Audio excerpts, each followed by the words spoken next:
кишинен бир сотрудничий кылып калды. Сырт маселех менен Асхат Масалиев агабыз менен сүйлөшүп атат.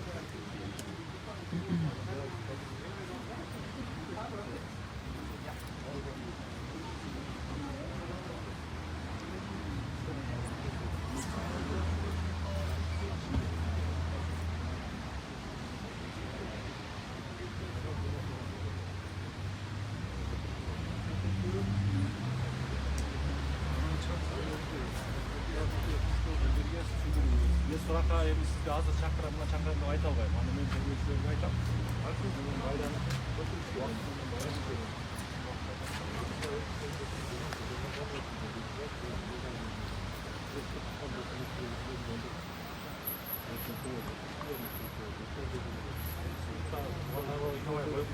Biz algan yok. Günü olsa da para verelim. Билесиңер баарыңар, интернет окуп атасыңар. Баягы чек ара маселеси боюнча 2019 жылы козголгон иш бар экен. Ошол иш боюнча биз тергөө амалдарын жүргүзүп атабыз. Адахан Тинжанбаевден башка дагы ал делегацияда 20дай киши болгон. Биздин мамлекетте. Делегациядан бар. Анын баары суралып атат. Турсанбаевтан башка. Суралып атат, баары суралып атат. Баары суралат. Мына азыр Исак Аксаматович айтып атат. Мен дагы көбө катарында сураглар. Өз калоом менен катышкан жокмун, бирок депутат тергөөнү тактап, убактысын мыйзам тактап, чегинде сизди чыгарабыз. юристтен түшүндүрүп беребиз. Чыгарабыз. Жокко чыккан Бул жерде башка бир маселе жок. ойлогуңар, Башка маселе жок. элди да ойлогуңар. Жана депутатка жооп тартыштын өзү жол жабаса. Башка маселе жок. Эмегечи? Бул бийликке, мисалы үчүн мени тартчы мен бийликтен, бул бийликтен корком, например. Эмне кимден корком? Эме Калмаматовду ойлоп коркомун, Али Токтакуновду ойлоп корком. Бардык бул бет карап чыккан элден эле ошо кармап саясат отургузуп атат. Негизичи? Ошо мына ойлогула, Туурабы? Провокационный сөзгө жооп бербей эле кой. ойлогула, өзүңөр сакталгыла да. Биз башкенттер ыраазыбыз да, атайлар башкенттер. Ошо мен да атай сизге түшүндүргөн чыктым, айткан чыктым эже. Бизди анклавдан алып чыккан ошо киши бар. Аны тергөө баарын тактайбыз. Тергөө териштирет. Мен силерге азыр эми ачык бар ине жибин айтып бере албайм. Тергөөнүн сыры бар. Мындан башка да 20дай киши бар. Бийликке башка Баарын турган сурайбыз. кишини эле алып барып тыгып атат да, негизичи. Ошентебиз акыры бир нерсени көрөт, өздөрү көрөт акыры. Токтон албай калды булар. Өздөрү көрөт акыры бир нерсени. Баягы жаңы чыкканда мен Садыр Жапаров дегенде колтуктун жүнөсү азыр мындай иш эмес. Өздөрү май басып. Эже, кылмыш иши 2019 козголгон. Биздин прокуратурага тергөө жаңы келди декабрда. Биз эми иштеп баштадык. Мурда кандай болгон, эмне болгон, аны мен жооп бере албайм. 2019 болсо декабрда тапшырса аман болуңуздар, аман болуңуздар. Элдер менен азыр тамашаны Азыр тамаша жок.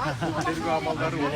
Мыйзам чегинде. Эмне мыйзам чегинде болсо азыр биз бүтөбүз. Аны чыгат азыр ана Тинжанбаев туурабы? Биз бүтөбүз. Жакшы адамдар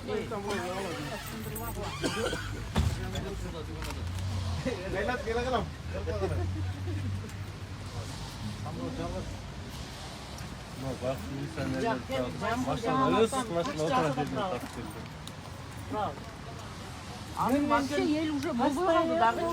Ар бир мектепке барып көрдүм мен. Охранага ата-энелер акча чогултушат, тепличкаларга чогултушат. Карма ошолорду кармап тык элеңди алмаштыр тетиги директорларыңдычы. Келип эле карапайым калкты. Булардын көзүн май басты. Мына Калмаматовдун бере турган эчтекеси жок. Калмаматовдун бере турган акчасы жок. Аны азыр тыкты анычы. Башкаларды тыгат чыгарат. Алардын акчасын алып атат. Туурабы? Топ-туура. Калмаматовдун акчасы жок. Аны чыгарбай. Бетке чындыкты айтты. Ошон үчүн аны камады. Деген эмес. Анда кегиле Калмаматовдун керт башы үчүн ар бир кыргыз жараны акча чогулталы дагы Калмаматовду кузуп берели ошо Ташиев менен эме Садыр Жапаровка. Чөнтөгүнө же, оозуна же, каягына кусасыздар. Бой жагына кузабыз. Оозуна кускан жакшы го, оозуна. Ансы деле оозунда. Кенен кесир жутуп ала калат. Başka ayla yok da, başka ayla yok. Alıp geliyor öyle kama atatta 5 günden çıkarıp atatta, 10 günden çıkarıp atatta. Turavı Akılbek Japarov'tu degen kokkuy mına kamalık boldu bitti dediler. Geçen gün toylop duruyor. Alıp çıktı. Yeri bir kampret etme. Bölüş gerek. Bunlar Kalitskası çalgan bu. Ben bunlar kaldı. Ben polisiden geçen yıl yaşap geldim. Ben taşıntın ot ciddi yemek. Bilen bakmayın. Çamlar gibi. Ova, mallar çıkan için töz.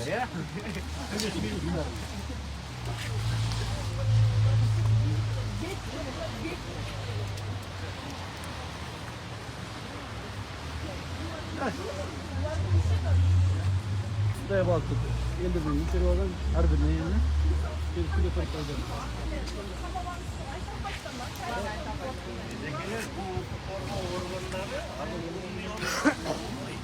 Gördün mü? Geçen Kazaklarda Oman'ı koşup be, bayramları koşup be. Aytmadı mı belki Muhtar abi ya? Baysinler aytmadı mı? Bu pazarlar kaçtı da daha sabır ettikleri mesle çok. Oman'la koşup be, bayramlar. Hani bunlardan atıp aytları çiğbet. Ama ses malzemesine çiğbet adamlar. Vay çiğbet. Zaran çevirip çiğal koy.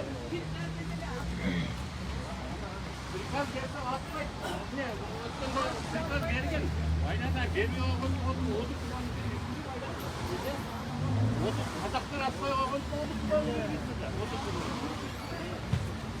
Spor organlarına al bilmeyiz. Biz de spes mazlumu olmamlar. Biz mi atmaya gelin? Evet, ne otursun da? Bunlar semyası var, oylanır. Yerden koy, yol götürür. Al eğitim var, uyum yolu var. Bu pekler tamamını bıraktı. Zaten tamamını tamamını. Nege kamalar, niçin kamalar, kaydanlıdan ne güzünde, üçün böyle ucura üstesinde alır.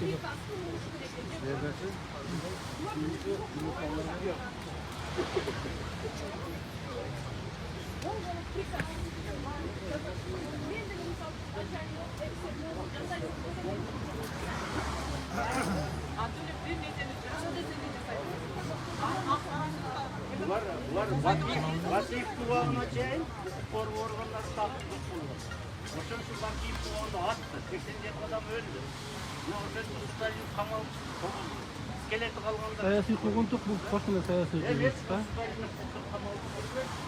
Stalin Protokol menen toplumdan ayrılmaz birinci ayırmalar programı atış gerektiğinde ne dersin? Bu protokol bulgun. Anam aytып атпайбыз какан кылмат өзүнө. Бул жокко чыккан деп. Эмнеге жокко чыккан болду анан эмнеге кайра буну алып чыгып атышат? Чыгып түшүнүктүн негизинде мамлекет башкарып коебуз.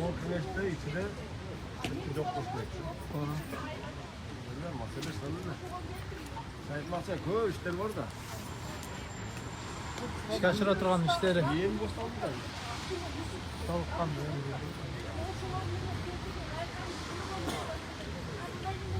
Komentar götürdün mü burayı? Komentar basana da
Assalamu alaikum hurmatli mekendeshler, men qayra efirime geldim. Mümkün мүмкүн болсо звук кандай болуп атат, бир сыйра маалымат берип койсоңуздар.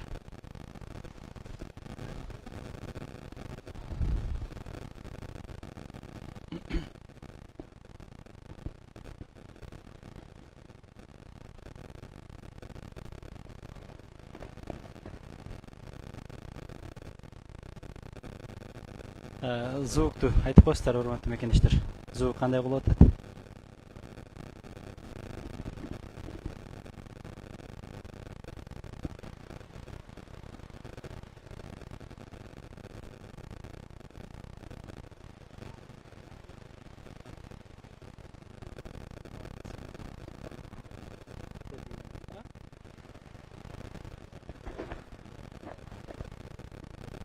Рахмат достор, рахмат. Анда биз эфирибизди баштайбыз.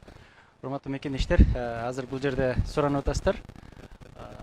Эң эле ушул жерде күчтүү активист, Бүтүн Кыргызстан саясий партиясынын күчтүү активисти Кылыч Шанаев бир аз маалымат берип койсоң кармабайм ба? Биз бүгүн баягы саясий куугунтукта эле так эле айтышыбыз керек. Бүгүн саясий куугунтуктун көзү отурабыз. Азыр бүгүнкү бийлик эмнеден коркот?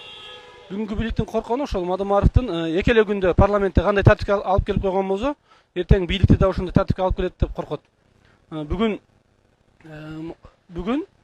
баягы эртең отурумдар башталат, өкмөттүк отурум келет, өкмөттү чакырат. Ошол өкмөттөрдү баягы сабатсыз деп айтайлы, сабатсыз өкмөттүн мүчөлөрүн Мадымаров кандай эмне кылышын өзүңүздөр жакшы билесиздер. Ошон үчүн ошодон коркуп бүгүн эптеп Мадымаровдун жагын жаап ошол камап койсо, ошол туура вариант болгон болуп турат да. Биринчи баягы Мадымаровдун бул саясий аренадан жок кылуу максаты ошондон. Бийлик эптеп уну жок кылса, ошо каалагандай пландарын ишке ашыра алат, өзүнүн каалаган максаттарынын баардыгын ишке ашыра алат. Анан эртең баягы бүгүнкү түшүп бараткан аброюн бир аз болсо көтөрө алат деген ойдо да. Негизи баягы протокол боюнча протоколду айтып азыр Исхак Абсаматович айтып кетти го, бир жылдан жокко чыккан, анан анын кайра козгоштун кереги жок деп. Ана баткендиктер өздөрү айтат, жылда баткендиктер Бүтүн Кыргызстан саясий партиясына эң көп добушун берет. Ошол баягы жакшы бир иш жасаган үчүн берет да. Анан жаман ушу жерди бербедиң деп бербейт да. Ал жерде эмне туура чечилгенин демек ошо баткен эли билет. Ошон үчүн айтып атпайбы, баардыгы чыгып интервью алганда да айтып атпайбы. Биз ушинтип кыйналып өтөт элек. Биз керек болсо тажиктердин эмне деп айтканына макул болуп өтөт элек. Азыр бүгүн жырга өтөбүз. Эч кандай тоскоолдук жок. Мына ошонун негизине шылтоолоп, биринчи протокол менен токтомдун айырмасында билбей эле урдуруп соктуруп, биздин эми баягы коомубуз ушундай тарбияланып калыптыр да акыркы мезгилдердечи. Билип билбей эле до конца болуп алдык да. Ошого азыр булар үчүн эң ыңгайлуу вариант Мадымаровду саясий аренадан алып коюу, камап коюу. Туура болуп турат, себеби каалаган ишин ишке ашыра алат. Эгер Мадымаров сынса, анда биздин мамлекетте элита да сынат, коом да сынат. Бүтүн баардыгын каалагандай башкарылат, диктатура орун алат дей бергиле да. Себеп башка эч ким башын көтөрүп чыкпайт. Себеби Мадымаров менен соодалашуу да мүмкүн эмес. Эч кандай соодага да барбайт. Анан эртең анан кийин көрөбүз бунун баардыгын. Азыр каалаган ишин ишке ашырышы мүмкүн. Эртең жетим тоону сатуу маселеси болушу мүмкүн. Кассовый аппараттарды киргизүү, налог салат. Азыр 8 миллиондон 8% налог алабыз десе, эртең биз өзүбүз турабыз да 10% кыла бериңиздер, тура эле болот депчи. Ушуга баратабыз да. Мындай жол менен билбейм бийлик канчага чейин барат. Бирок мына арты жакшылыкка алып келбейт. Бирөөгө кандай жамандык кылсаң, ал экеселеп кайра кайтышын унутпашыбыз керек да. Жашоо бумерангдап коет. Ошондой саясий буйртма менен мисалы үчүн Бакыт Калмаматов отурат, Тилекмат Куренов отурат, Жеңиш Молдокматов отурат. Мына ушулар деле эмне үчүн? Бүт баардыгы ушу мыйзамсыз болуп аткан иштерди айтып чыккандыгы үчүн камалып отурат да. Алар мамлекеттин бир тыйын акчасын уулаган эмес балдар. Бүт люстрация кылабыз дедик. Люстрацияга да ошо жаштарды алып келишкеле. Кай эскилердин баарын алып келип албайбы. Бүт чыкты. Мамлекет талап тоно урдаганын баардыгы чыкты дагы. Мамлекет үчүн күйүп, ким чындыкты айтса ошонун баардыгы азыр күндө камалууда да. Мен ойлойм муну арты жакшылык менен бүтпөйт. Эзине келсе жакшы болот эле. Мындай акылга калчак мыйзам негизинде иш алып барат. Биз түшүнүк менен мамлекет башкарып көккө барбайбыз да. Дагы бир суроо да. Азыр ичинен бир сотрудник чыгып, жанакында айтпадыбы? 2019-жылы бизге бул жак арыз түшкөн. Бирок 2019-жылы арыз түшкөн, ошол боюнча турган. Кече декабрда ошону биз алдырдык депчи. Эми азыр булар деле туура түшүнүш керек да. Негизгиси шамал каяктан болуп атканын биринчи эле аныктап алсак ошол түшүнүктүү да. Булар эми кимдер? Башиет, айткан дегенде жасайт да. Булар туура түшүнүш керек, баягы саясий буйрукту аткара турган адамдар. Болду. Саясий буйрутма деп так гана кез айтып коюш керек болду. Сен өзүң көрдүң да шу 2 күндүн ичинде парламентти кандай чарчатып койду, кандай мындай тартипке келтирип койду. Эртең, значит, өкмөттү да тартипке келтирет бардыгын. Айтып атпайм, буларда эки эле вариант бар. Бир варианты Мадумаровду саясий аренадан жок кылып камоо, экинчи варианты бунун айткан чындыгына, бунун айткан сөздөрүнө мыйзамга келип мамлекет ошондой башкаруу. Эми өзүң талдап көр. Кайсы варианттан макул болот буларга? Эгер буну айткан вариантына көрсөң, анда булардын түшүп бараткан аброю до конца түшүп жок болот. Ошон үчүн буну алып койгон туура болот да булар үчүн. Жана сен айтып атпайсыңбы, саясий үстүнөн буйрук келип атпайбычы? Бул жакта сотрудник өзү ошону таштап койду да. Себеп дегенде эртең менен келип кеткен. Андан кийин президент өзүнүн билдирүүсүн жасады. Андан кийин эле кайра чакыруу кылышты да буларчы. Бул деген Мен ойлойм да, президент мындай нерселерге чейин майдаланбаш керек да. Мындай нерселерге чейин киришип, майдаланып, эми көрүп атабыз да, ар бир нерсе комментарий берип, билбейм азыр коомчулук комментарий бериш мүмкүн, мисалы. Мага комментарий берген уже. Рахмат. Урматтуу мекендештер, бул жерде Бүтүн Кыргызстан саясий партиясынын тарапташтары Адахан Кимсенбаевич Мадумаровдун прокуратурага чакырылышынан кийин чогулушуп атышат. Буга чейин да чогулушкан. Бирок кайра Адахан Кимсенбаевич жооп берип чыккандан кийин кайра тарап кетишкен. Бирок белгисиз бир себептерден кайра эле чакыруу жасагандыктан кайра келди. Аны билесиздер, бүгүн президент өзүнүн билдирүүсүн жасагандан кийин булар менимче заказды же болбосо буйрукту аткарып атат деген элдин ойлорун уктуңуздар. Биз сиздер менен аягына чейин түз эфирде болгонго аракет жасайбыз достор. Ошондуктан биз менен бирге болуңуздар. Эркин микрофон уланат.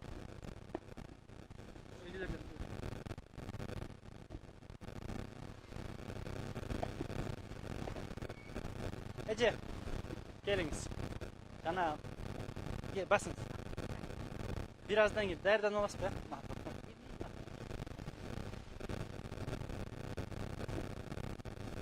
Жүр апалардан сурайбыз.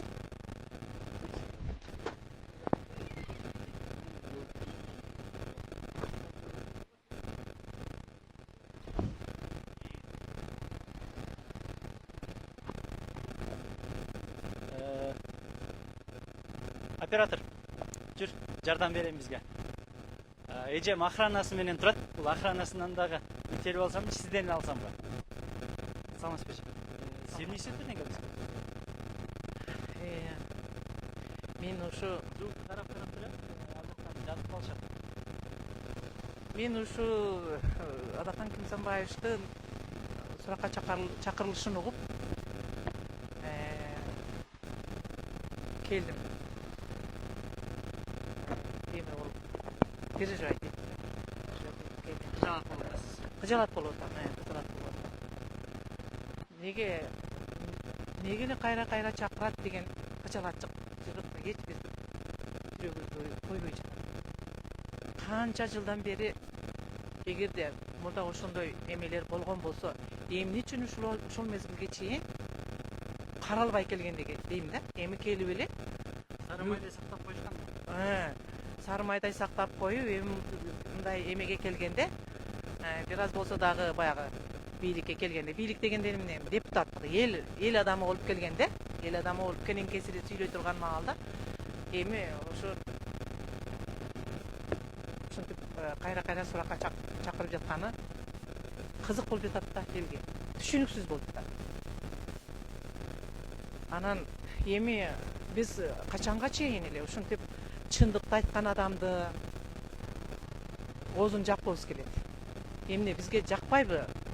Бийликке жакпайбы чындык? Чындык жакпаса ачык эле айтсын элдин баарына.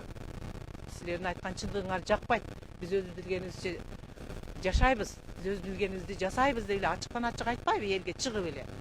Бириндетип алып келип камап койбойт. Бириндетип суракка чакырып, анан кээ бирлерин масакал эле камап коюп жатышат. Калмаматовдун эмне күнөөсү бар? Бакты колунда эчтекеси жок. Апасы байкуш ыйлап келип, баласы көрүп сыздап кайра ыйлап кетти. Күрөновдун эмне Тилекмат Күрөновдун эмне эмеси бар? эмне айыбы бар? Чындыкты айткандан башка эмне айыбы бар?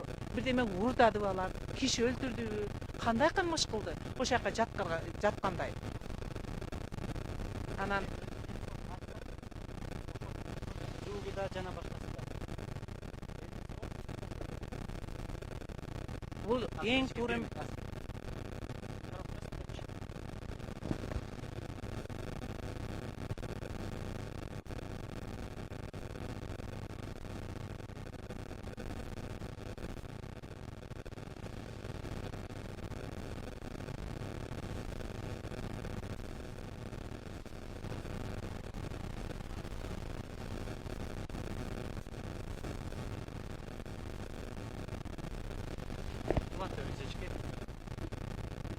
эми ушул бийлик качанга чейин ушинтип элдин оозун тыят дейм да, чындыкты тыят. Чындык эч качан тыйылган эмес. Чындык кылымдан кылымга жашап келаткан чындык.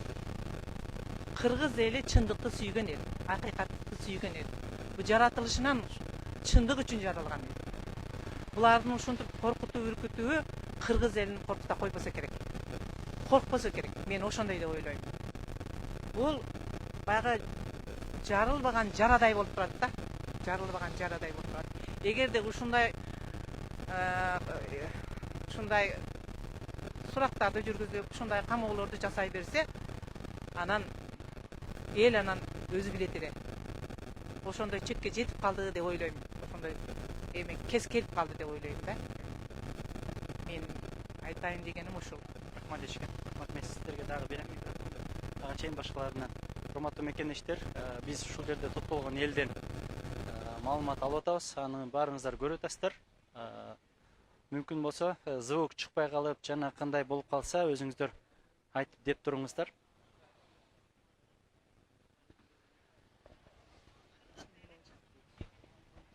Чымырашым андан башка. Валейкум ассалам, Асамидин, кандайсың, жакшысыңбы? Анда достор, азыр башка дагы варианттар жасайбыз.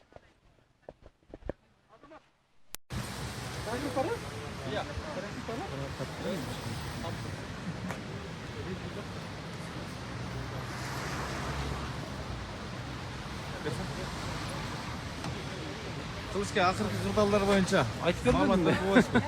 Айтып бердиңиз. Азыр эми Кудайдын азыр микрофон алып кетип калды да? Микрофон жок тартып отур.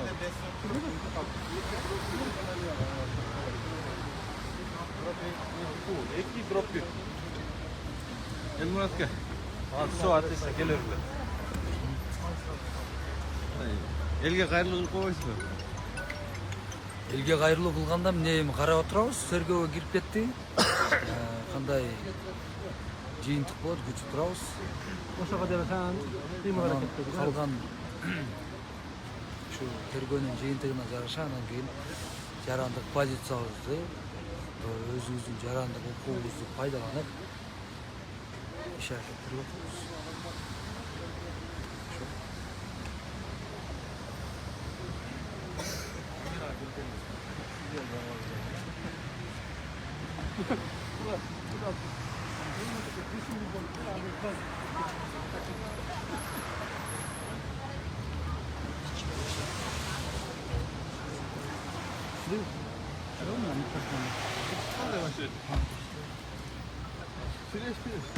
Жарайын деп атам.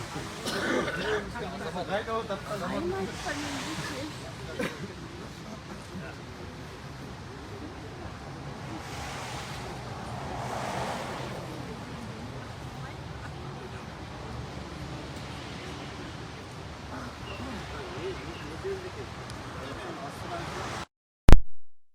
Assalomu alaykum, hurmatli mekendeshlar. Hozir ham qarab qo'yingizlar, звук qanday bo'lib qoldi. Shu qarab sizlar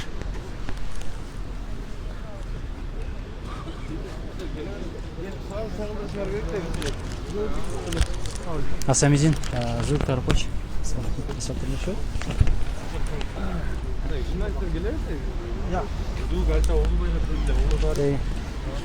Ошону сиздер өзүңүздөр мына карап туруп эле айтып турсуңар. Жок эле тартшым, микрофон Бүгүндер келелек казыр. Элчи эл келгенче баштап айтты. Бишкекке адайхан жакшы угулуп атат. Рахмат чоң достор. Азыр прессалар келип аткан убактысы. Бул жакта тарапташтар чогулуп машиналарда отуруп күтүп аткан убактысы. Жакшы жагына бүтүп кетсин деп каалоо тилектерин айтып атышат. Урматтуу мекендештер, мүмкүн болсо мен азыр звукту микрофонсуз эле сүйлөйүн дагы. Интервью берердин алдында сүйлөй турган адамдар болсо ошондо микрофонду кошоюн.